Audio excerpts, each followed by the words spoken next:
जीवमजीवं दपं जड़वरवसहेण जीर्णे दिट्ठं ते विन्द वन्दे तं सर्वदा शिरसा। द्रव्य संग्रह जी ग्रंथ गाथा नंबर 51 पर हम लोग स्वाध्याय कर रहे हैं गुरुदेव श्री के प्रवचन के माध्यम से। यहाँ अपना विषय चल रहा है कि ज्ञानी धर्मात्मा जब अपने स्वरूप में स्थिर नहीं रह पाते तब पंच परमेष्ठी भगवान का ध्यान करते हैं। तो सिद्धों का ध्यान वे किस प्रकार करते हैं, ये बात यहाँ पर चल रही है। थर्ड पैराग्राफ है, इस प्रकार जो सिद्ध का स्वरूप विचारे तो उसे यथार्थ अनुभव हो। जैसा यहाँ सिद्धों का स्वरूप बता रहे हैं, ऐसे सिद्धों के स्वरूप को जाने, विचार करे तो उसे यथार्थ अनुभव। और जो इससे विपरीत विचारे उसे तो शुभ भाव भी सच्चा नहीं होता। उसे तो शुभ भाव भी सच्चा नहीं हो सकता। फिर निश्चय तो कहाँ से हो, अर्थात उसे निश्चय होता ही नहीं और वह सिद्धों को पहचानता भी नहीं, उसे सच्चा ध्यान भी नहीं होता। सिद्ध भगवान एक समय में भिन्न भिन्न जानते हैं, ऐसा सिद्ध स्वरूप अंतर में से प्रकट होता है। ऐसा स्वरूप मैं भी प्रकट कर सकता हूँ, इस प्रकार परमात्मा से जानना चाहिए।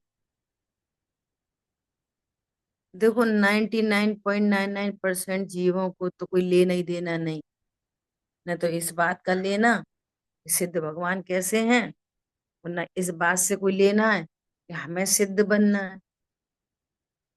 किसको बनना है सिद्ध, समझ में आ रही है? किसको बनना है सिद्ध? किसी को नहीं। से समान ही हो। हाँ, हम तो स्त्री हैं, पुरुष हैं। एक दिन मर जाएंगे, फिर दूसरे भाव धारण कर लेंगे। अब पता नहीं मर के कहाँ जाएंगे, इससे ज्यादा कुछ नहीं। पॉइंट पकड़ में आया? अभी क्या करते कि बस अभी क्या बनाते, खाते, लड़ते, झगड़ते, पूजा पाठ करते और एक दिन चले जाएंगे। अब सिद्ध किसको होना है? जो सिद्धों के स्वरूप को जाने और उसको ये पता चले कि ये सिद्ध पर्याय स्वभाव के आशय से प्रकट हुई है, ऐसा स्वभाव मेरे पास भी है और मैं भी ऐसी पूर्ण शुद्ध पर्याय प्रकट कर सकता हूँ। सिद्ध दशा कहाँ से आई कि जीव में से। मैं कौन हूं? मैं भी जीव हूँ। असमान चाहे द्रव्य पर्याय तो मैं हूं नहीं, मैं भी जीव हूं और मुझे भी ऐसी सिद्ध दशा प्रकट हो सकती है। ऐसा अब इस लक्ष्य से जो स्वाध्याय करता है तो उसका काम बनता है। सुनने के लिए करते हैं ऐसे ही धर्म हो जाएगा, अपन भी स्वाध्याय करते हैं धर्म हो जाएगा, उससे कुछ धर्म नहीं होता। ठीक है? सिद्ध परमात्मा अपनी अंतिम मनुष्य देह से किंचित न्यून पुरुषाकार वाले हैं। दीदी, दीदी एक प्रश्न है। इसमें सिद्ध। हम्म। भगवान एक समय में भिन्न भिन्न जानते देखते हैं, इसका क्या आशय है? वो तो इसका आशय ये स्वयं को देखते जानते। स्वयं को देखते जानते हैं और पूरे 6 द्रव्यों को भी जानते देखते हैं। वे भिन्न सबको भिन्न भिन्न जानते भिन्न देखते हैं जान। एक समय में। आ, एक समय की पर्याय में पूरा लोक अलोक उनके ज्ञान में झलकता है एक समय की पर्याय में। तो एक समय की पर्याय में छह द्रव्य भिन्न भिन्न है, तो सबको भिन्न भिन्न जानते हैं, उनके गुणों को जानते हैं, उनके त्रिकालवर्ती पर्यायों को जानते हैं, मिला के नहीं जानते, सबको न्यारा न्यारा जानते हैं। जीव पुद्गल धर्म अधर्म आकाश काल, ऐसा भिन्न भिन्न जानते। ठीक है, तब तो कह पाएंगे कि छह जाति के द्रव्य होते हैं। तब तो बता पाएंगे क्या? तब तो अनंत भगवान ने बताया कि जीव कितने होते हैं, कि अनंत अनंत, अक्षय अनंत। भिन्न भिन्न नहीं जानते तो अनंत कैसे बताते? मेरा मेरा पुद्गल कितने होते हैं? मेरा आशय हम्म। ऐसा था कि वो तो हमेशा आनंद में रहते हैं, वो मुख्य बात है। जानना देखना तो इतना मुख्य नहीं है। अ, इस तरह से मैं सोच रहा था। देखो, ज्ञान स्वपर प्रकाशक है, समझ आई बात? तो जितना जितना इम्पोर्टेंट स्व प्रकाशन है, उतना ही इम्पोर्टेंट पर प्रकाशन है। क्या कहा? ऐसा नहीं कि पर प्रकाशन कमजोर चीज है, खराब चीज है, अच्छी नहीं है, स्व प्रकाशन अच्छी चीज है, ऐसा नहीं। स्वरूप है वो तो स्व पर प्रकाशक। तो स्व को भी जानते हैं उसी काल में, पर को भी जानते हैं।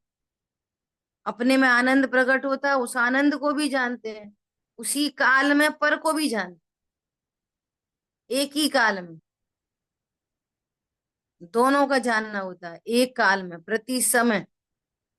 अब आनंद कहाँ से आता है? कि पर के जानने से दुख होता ही नहीं है, पर को जानने की कोई समस्या नहीं है, पर को जानने से दुख भी नहीं है। फिर अज्ञानी जीवों को, रागी जीवों को पर को जानने पर दुख होता है, राग द्वेष खड़े होते हैं, और उनके राग द्वेष मिट गए हैं। तो पर को जानने कोई समस्या ही नहीं, तो भी आनंद में। आ- राग स्व को द्वेष, जाने तो भी आनंद में, राग पर द्वेष को नहीं है। जाने। राग द्वेष नहीं हाँ है, ऐसी बस। मुख्यता है यहाँ पे। हाँ, ये वो बिना तो राग उसका द्वेष के मतलब नहीं। ये नहीं है कि पर को नहीं जानते, या पर को जानने से कोई दिक्कत है। कोई दिक्कत नहीं है, वो तो स्वभाव है, उसमें दिक्कत की बात ही नहीं है। तो स्वभाव है स्वपर प्रकाशक, वो प्रगट है, प्रगट हुआ है। तो स्व को भी जानते, पर को भी जानते। पर को जानते हैं सो भिन्न भिन्न जानते हैं, उसी समय स्व को भी जानते हैं।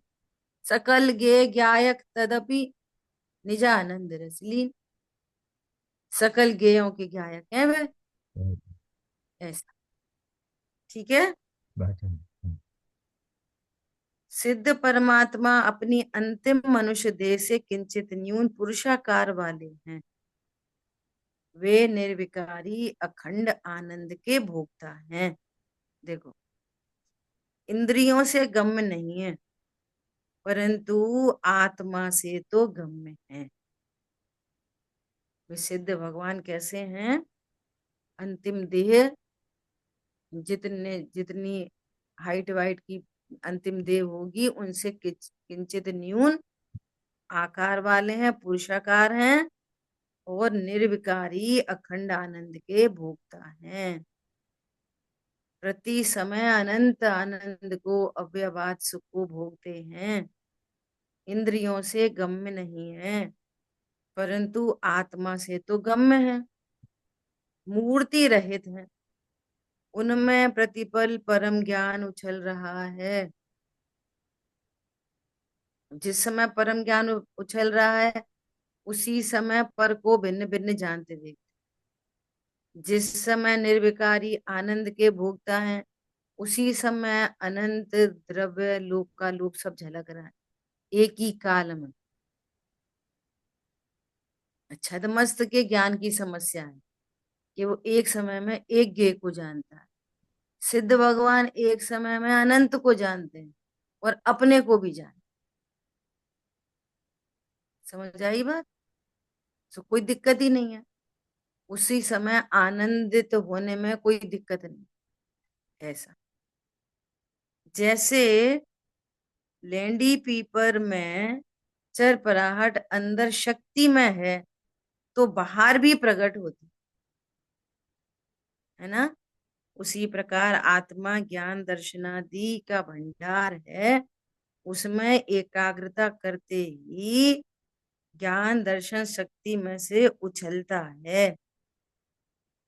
स्वभाव की एकाग्रता मतलब अपने स्वरूप को जानने पर, अपने स्वरूप का ज्ञान होने पर, विश्वास होने पर राग द्वेष मिटते हैं और ज्ञान दर्शन शक्ति प्रकट होती है। ऐसा वह केवल ज्ञान सहनन, निमित्त, राग या चार ज्ञान की पर्यायों में भी नहीं आता। केवल ज्ञान, केवल ज्ञान जो प्रकट होता है वो किससे, जिस जीव को केवल ज्ञान होता है वो वज्र वृषभ नारा सहनन वाले होते हैं। भले सहनन वाले होते हैं, लेकिन सहनन में से केवल ज्ञान नहीं आता। क्या कहा, वो तो शरीर का, शरीर की बात है। शरीर से थोड़ी केवल ज्ञान आता, मजबूत शरीर हो तो केवल ज्ञान प्रकट हो। आई बात ख्याल में। निमित्त, वहां कर्मों का अभाव जरूर हुआ है, लेकिन कर्मों के अभाव से केवल ज्ञान नहीं आया। वहां 28 मूल गुणों का राग था, राग में से केवल ज्ञान नहीं आया, और चार ज्ञान की पर्याय से भी नहीं आता। ठीक है भाई, चार ज्ञान तो केवल ज्ञान के अनंतवे भाग रूप है। कल अपनी चर्चा आई थी, कितना सुपीरियर मोस्ट ज्ञान हो, छायोपशम्य ज्ञान द्वादशांग का पाठी, वो भी केवल ज्ञान के आगे बिंदु जैसा है। जैसे समुद्र में से एक बूंद,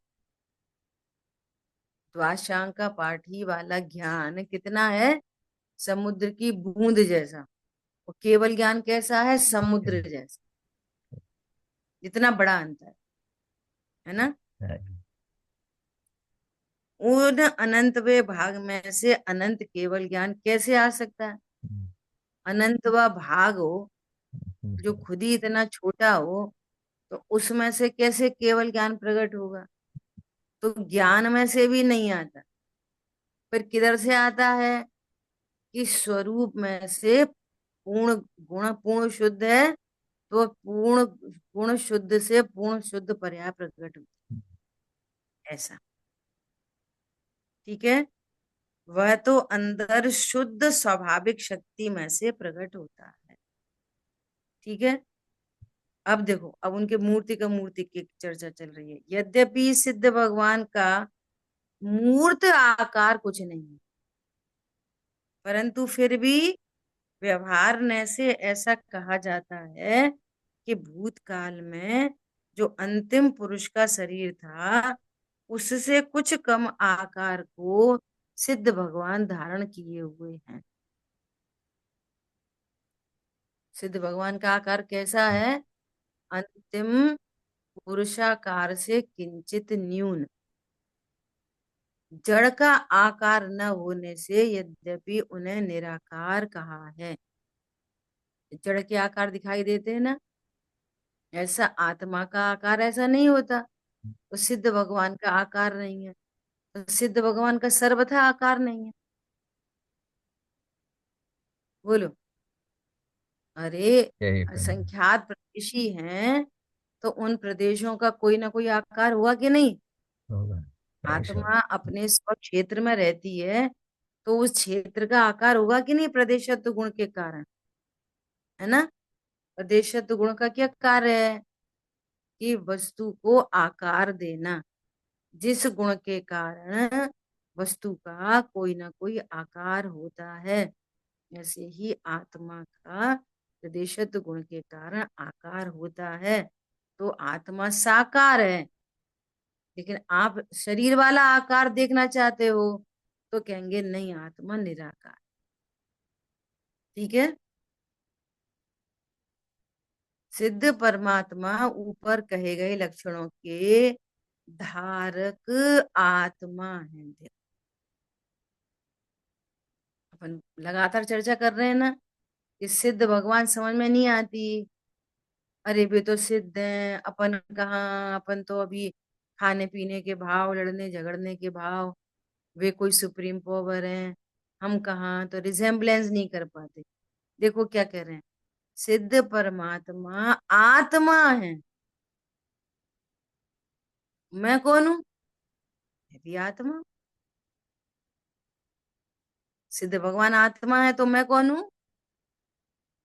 मैं भी आत्मा हूँ। नहीं, वे तो शरीर रहित हो गए। सुनो, वे हो गए और हम अभी सिद्ध, अभी शरीर रहित हैं। वे हो गए और हम हैं। हम अभी शरीर वाले नहीं हैं। क्या बोला? अभी हम शरीर वाले नहीं हैं अभी। हम भी सिद्धों जैसे ही जीव हैं, आत्मा। वे कर्मों से रहित हैं। सुनो, हम भी कर्मों से ही रहित हैं। कर्म का शरीर दूसरा है, कार्मण शरीर। हम ज्ञान शरीर वाले हैं। कार्मण शरीर का संयोग है, औदारिक शरीर का संयोग बन रहा है। एक क्षेत्र का संबंध बना हुआ है, पर हम वो नहीं है। ऐसा, ठीक है। वे ज्योति में ज्योति की तरह एक दूसरे में मिल नहीं जाते। लोग क्या कहते हैं कि जैसे कोई जीव मर जाता है ना, तो कहेंगे वो ज्योति है, ऊपर भगवान, ज्योति में ज्योति मिल जाती। ऐसे सिद्ध भगवान, एक सिद्ध भगवान है, दूसरा कोई जीव सिद्ध हुआ, तो वो उनमें ज्योति में ज्योति मिल जाती। न तो कोई ज्योति नाम की चीज है यहाँ पर। क्यों? आत्मा अमूर्तिक है, ज्ञान स्वरूपी है। तो उसमें कोई एक जीव में दूसरा जीव मिल नहीं सकता। एक द्रव्य में दूसरा द्रव्य मिल नहीं सकता। हर की अपनी अपनी इंडिविजुअल आइडेंटिटी है, और वो आइडेंटिटी खत्म नहीं होती। छूटे ही कौन नहीं समझ में थे। आया? हाँ जी। हाँ, आइडेंटिटी कभी खत्म नहीं होती। हम्म। तो कह रहे हैं मिल नहीं जाते। अज्ञानी मानता है कि एक सिद्ध होने के बाद जब दूसरे सिद्ध होते हैं, तो वे दूसरे सिद्ध पहले सिद्ध में जाकर मिल जाते हैं। परंतु अज्ञानी की यह मान्यता गलत है। अज्ञानी अपने मन से क्या क्या विचार करता रहता है, इसीलिए अज्ञानी है ना। इसलिए उसका गृहीत मिथ्यात्व भी नहीं टूटता। पंच परमेष्ठी भगवान का, देवशा गुरु का सही निर्णय नहीं हो, तो गृहीत मिथ्यात्व भी नहीं टूटे। और गृहीत मिथ्यात्व नहीं टूटे, उसका फल ऐसा है कि ये कहीं भी जाके उत्पन्न हो सकता। उसका ये फल है खतरनाक। आई बात समझ में? परंतु अज्ञानी की यह मान्यता गलत है, क्योंकि सिद्ध दशा में प्रत्येक आत्मा की सत्ता भिन्न भिन्न ही रहती है। सबकी अपनी अपनी इंडिविजुअल आइडेंटिटी बनी रहती है। हाँ जी। अपने अपने केवल ज्ञान से लोकालोक को जानते हैं। अपने अपने केवल ज्ञान से अपने असंख्यात प्रदेशों को जानते हैं। अपनी गुण पर्यायों को जानते हैं। अपने अपने अनंत सुख, अव्यबाद सुख को, अपने अपने सुख को भोगते हैं, दूसरे दूसरे के नहीं। अपने अपने सुख को भोगते हैं। ऐसा, ठीक है। फिर अभी फिर क्या कह ये रहे हैं? जो कहते हैं कि सिद्ध क्षेत्र में जो सिद्ध भगवान है वो एक में एक यानी कि क्या ऐसे एक बार सुना था कि जब पूजा विधान वगैरह होते हैं ना, तो हम लोगों को बादशाह से एक दूसरे को जगह देना चाहिए, लेकिन ऐसा बोलते हैं ना, थोड़ा ही जगह है उधर खिसको ऐसे। तब वहां पे मैंने सुना पड़ा था कुछ तो कि सिद्ध भगवान में एक में एक वो समा जाते हैं ऐसे, मतलब तो वो क्या चीज समझना है? वो क्या है? वो हम्म। अवगाहना शक्ति। अवगाहन शक्ति, आकाश की भी अवगाहना शक्ति है और जीव में। तो उस एंगल से कहा जाता है कि वे ओवरलैप हो जाते हैं। तो ओवरलैप का मतलब ये नहीं है एक दूसरे में मिल जाते हैं। अब ये तो क्या है कि चरणान योग के तरह तरह के उपदेश हैं। क्या उपदेश हैं? कि भाई एक दूसरे को जगा दो, एक दूसरे को बैठने का स्थान दे दो। अब ऐसा देखा जाए तो एक द्रव्य दूसरे द्रव्य को स्थान देता ही नहीं, स्थान तो आकाश द्रव्य देता है। एक जीव दूसरे जीव को स्थान देता ही नहीं। समझ में आ रही है बात? नहीं आई? स्थान कौन देता है? आकाश। अनंत द्रव्यों को स्थान देने वाला कौन है? आकाश आकाश। द्रव्य। हम्म। तो एक जीव दूसरे जीव को स्थान दे सकता है? दे ही नहीं सकता। नंबर एक। दूसरे बात कि अपना अपना प्रत्येक का स्व क्षेत्र है। तो एक क्षेत्र, एक द्रव्य के क्षेत्र में दूसरे द्रव्य का क्षेत्र आ ही नहीं सकता। मेरे द्रव्य क्षेत्र काल भाव में कोई प्रवेश नहीं कर सकता। तो चरणान योग की शैली में ऐसे ही सिद्धों का स्वरूप कह के बहुत स्थूल स्थूल बातें चलती रहती हैं। एक दूसरे को भैया स्थान दो। इसलिए उपदेश अलग होता है, वस्तु स्वरूप अलग होता है। देखो, बात चलिए तो अपन चर्चा कर। मान लिया किसी ने बोला, क्या बोला कि हम ऐसे ऐसे करके है ना नोएडा आए हैं, तो हमें आपके घर रहना है। कोई मंगला आरती का ही फोन आया कि हम यहाँ पेपर देने आए हैं, तो हमें 2 दिन के लिए स्टे चाहिए, बाहर का हम खाते नहीं, हमें शुद्ध भोजन ही करना है, तो आपके घर आ जाएं क्या? जैसे चलता है ना ऐसे। हम्म। अब सुनो, चरणान योग तो ऐसा बोलेगा कि अरे आप सब पधारो, हमारे घर रहो, पधारो। हम्म। ठीक है। और वात्सल्य गुण के अंतर्गत ये वाली बात कही जाएगी। अब कम अपन मुमुक्षु हैं, मंगलार्थी हैं, साधर्मी हैं, तो एक दूसरे का उपकार करना चाहिए। ठीक है। ये चरणान योग है। वस्तु स्वरूप एकदम न्यारा है। वस्तु स्वरूप कैसा न्यारा है कि यदि उस सामने वाले के पुण्य का उदय ना हो तो 50 कारण बन जाएंगे। उसका उदय नहीं हो ऐसा, अरे नहीं भैया वो अभी तो घर में ना बच्चा बीमार है, अरे हमारे घर में गेस्ट आए हुए हैं, वैसे तो कोई तकलीफ नहीं थी, और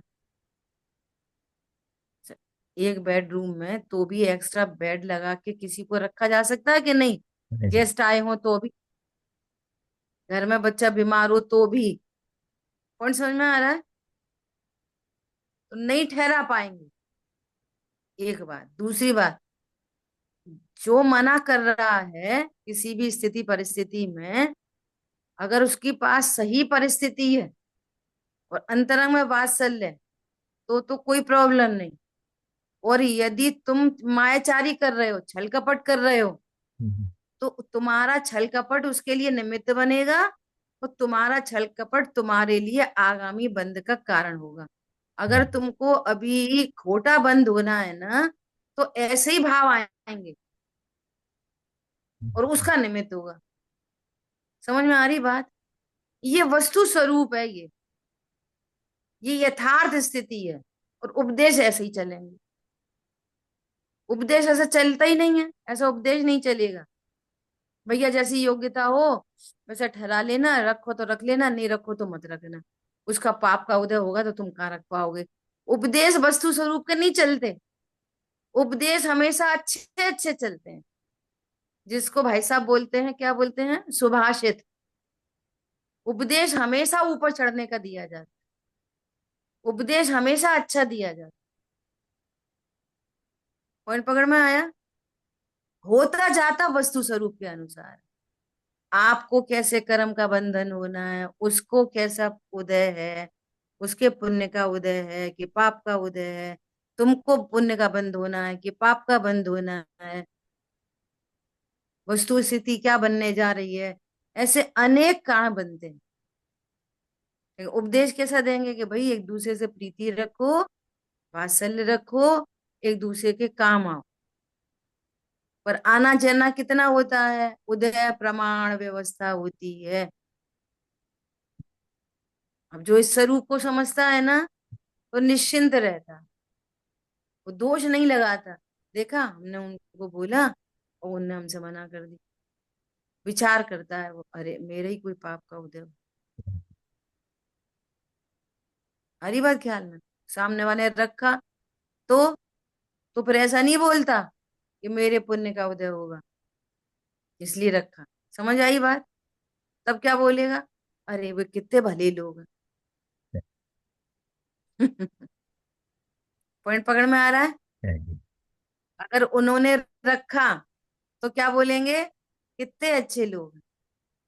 और उनने नहीं रखा, ऐसा नहीं बोलेंगे कितने खराब लोग हैं, तब बोलेंगे मेरे पाप का। ऐसा है ये स्यादवाद शैली। दीदी वो तो हमारे पुण्य का उदय था इसलिए उनने रख दिया। नहीं नहीं, ऐसे नहीं, कितने भले लोग हैं। और नहीं रखा तो कितने बुरे लोग हैं। नहीं नहीं, मेरे ही पाप का। ऐसा है जिन शासन। और लोग उल्टा उल्टा करते हैं। मिथ्या दृष्टि अज्ञानी तो हर बात का उल्टा ही उल्टा करता है। ऐसे बोलिए। दीदी बहुत साल पहले मुझे हम्म, प्रश्न था कि आकाश के एक प्रदेश में अनंत पुद्गल परमाणु आ सकते हैं। अवगाहना की बात चल रही ना, तो मुझे कभी समझ में नहीं आता था कि अनंत पुद्गल परमाणु एक प्रदेश में कैसे आ सकते हैं। जब मैंने जब प्रश्न पूछा तो उन्होंने कहा कि साइंस से नहीं समझ सकते हो, ये सिद्धांत है और ये यथार्थ है। तो उसके बाद सिद्धांत समझकर कोई अब उसमें आकुलता नहीं होती कि कैसे आते हैं, उसको साइंस से नहीं समझ सकते। अब विचार करो कि आकाश आकाश द्रव्य के प्रदेश लोकाकाश के अंदर असंख्यात है। लोकाकाश के अंदर आकाश द्रव्य अपने आप में तो अनंत प्रदेश ही है ना। लेकिन लोकाकाश के अंदर असंख्य प्रदेशी। अब असंख्य प्रदेशी आकाश द्रव्य पर अनंतानंत पुद्गल कितने अनंतानंत, वो अरे जीव कितने हैं, असंख्य अरे, असंख्य। वो असंख्य प्रदेशी अनंत। और एक जीव आकाश द्रव्य के असंख्य प्रदेश ही घेरता है। तो एक जीव ने असंख्य प्रदेश घेर लिए, एक ही ने, तो बाकी कहाँ पे रहेंगे। तो ऐसे तो बहुत सारे प्रश्न आकाश द्रव्य के बारे में आते हैं।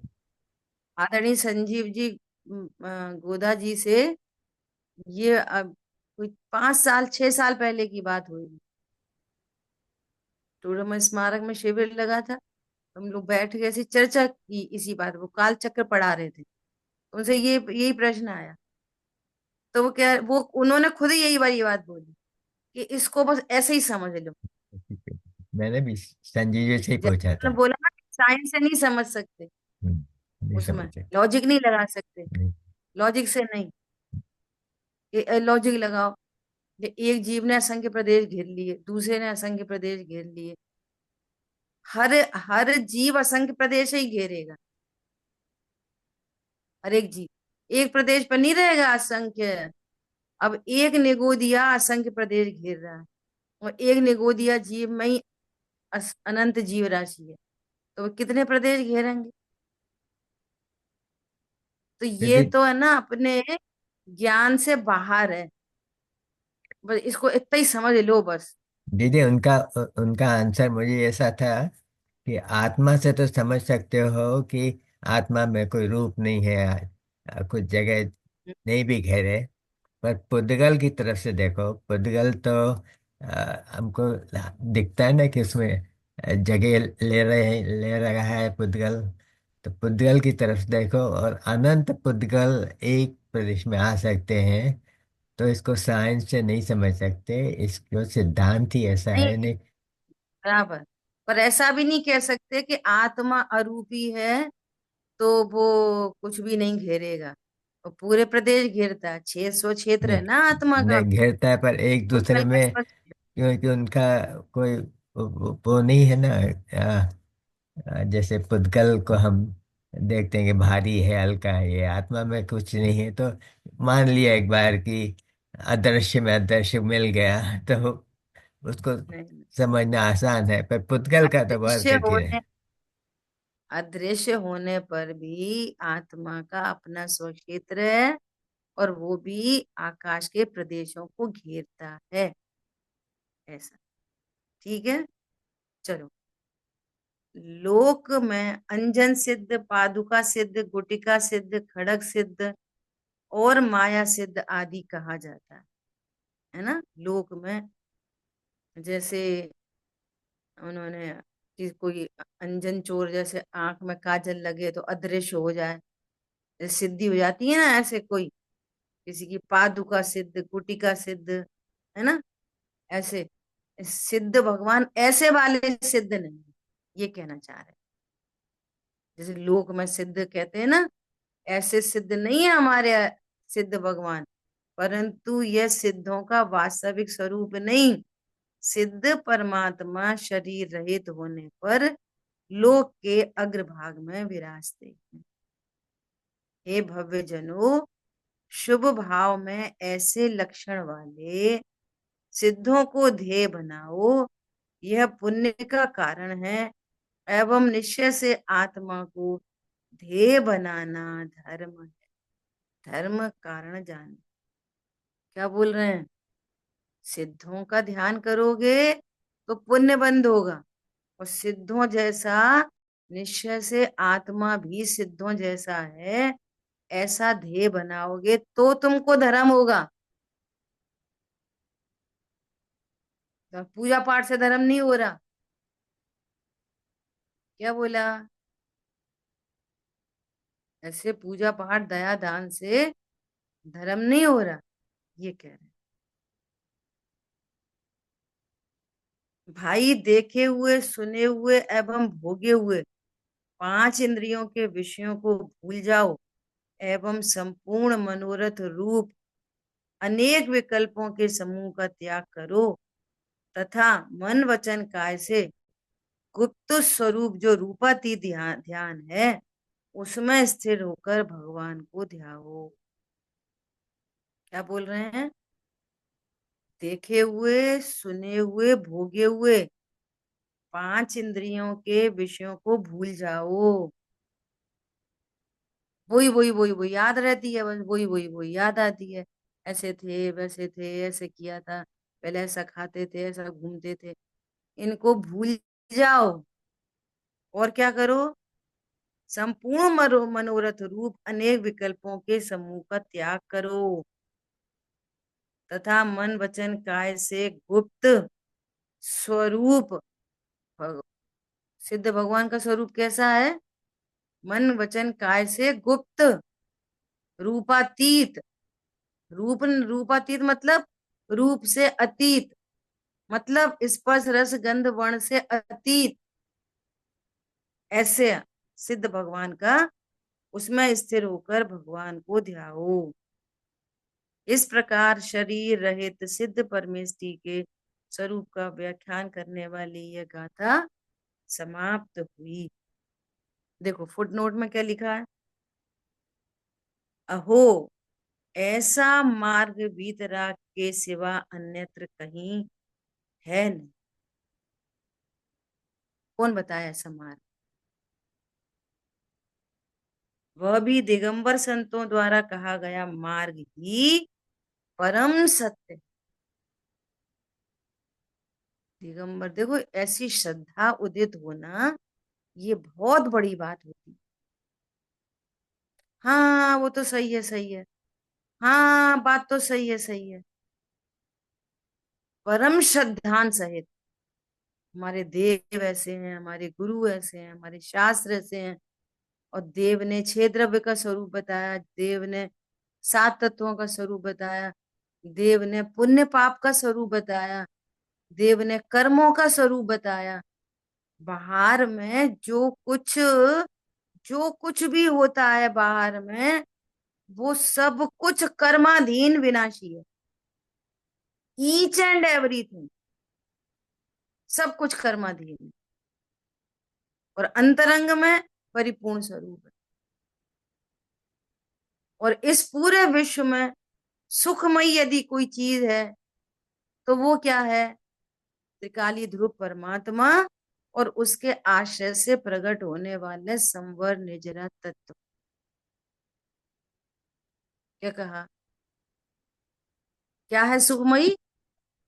त्रिकाली ध्रुव परमात्मा और उसके आश्रय से प्रकट होने वाली पर्याय। और ये पूर्ण शुद्ध पर्याय, मोक्ष तत्व पूर्ण शुद्ध पर्याय।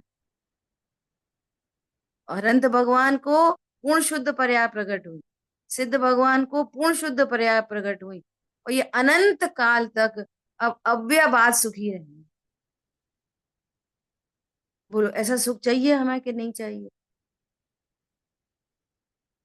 अब ये कॉन्फिडेंस बिल्ट होना क्या, कि मैं भी ऐसे ही सुख का अधिकारी हूं और मैं सुखी हो सकता हूं। नहीं तो क्या, अरे अपन का, अपन तो लड़का लड़की खाओ पियो, खाने पीने लड़ने झगड़ने, वे भगवान। भगवान कोई सुप्रीम पावर और अपन तो का दीनहीन पामर। नहीं प्रभु, भगवान आत्मा है और तुम भी आत्मा ही हो। वे शरीर से रहे थे, हम भी शरीर से रहते ही हैं अभी। और जितनी दृष्टि इस शरीर पर जाती है, जितनी बार दृष्टि शरीर पर जाती है, उतनी बार राग द्वेष खड़े होते।